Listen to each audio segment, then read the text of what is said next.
because I like green tea too. Come in the office, please. Let's get this over with. From Charlotte. Charlotte at saddlebushco.com. To Nick.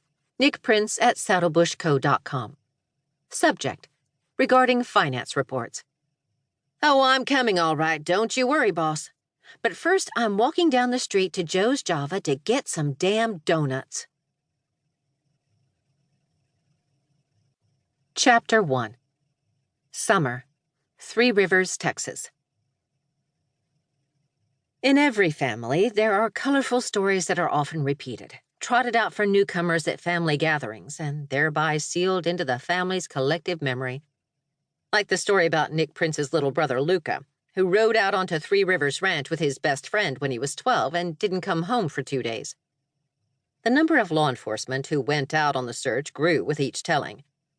Nick was 14 when Luca disappeared, and what he remembered was ranch hands, along with a couple of sheriff's deputies riding out to look for the boys. Of course, Luca and Brandon had no idea they were missing. To this day, Luca maintained he'd been pretty clear with his mother that he'd gone camping. His mother remembered it differently. And then there was the story about Nick's only sister and Luca's twin, Hallie. She'd been a promising ballerina and had danced in the Ballet San Antonio's production of The Nutcracker when she was a teen.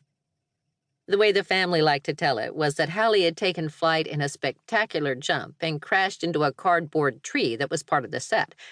That brought the house down, as the telling went. What Nick remembered was that she'd fallen off the point of her shoe and had stumbled a little, and that no one had noticed but the princes.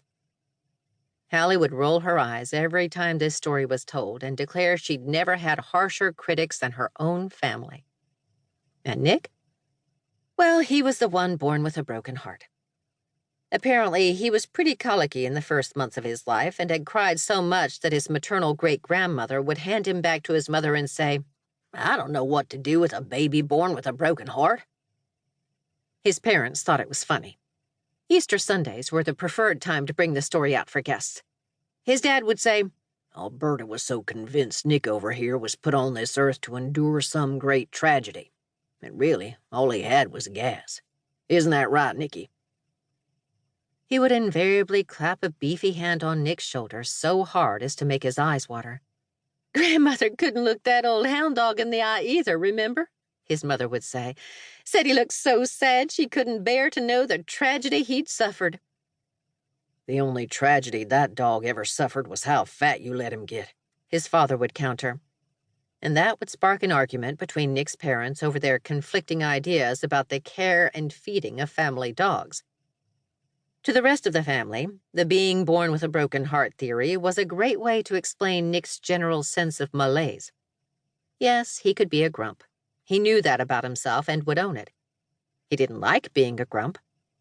But let anyone who criticized him spend one afternoon separating calves from their mothers and listening to them bawl. Oh, was that too hard for all the drugstore cowboys out there? And try branding a cow with a red-hot iron. Nick hated hurting animals, but unfortunately, that was part of ranch life.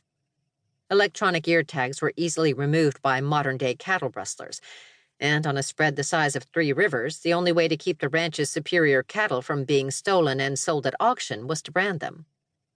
Once, when he was 9, he refused his father's direct order to get up and get ready to brand. His father had taken a layer of skin off his backside. He had not been given the choice of entering the ranching profession.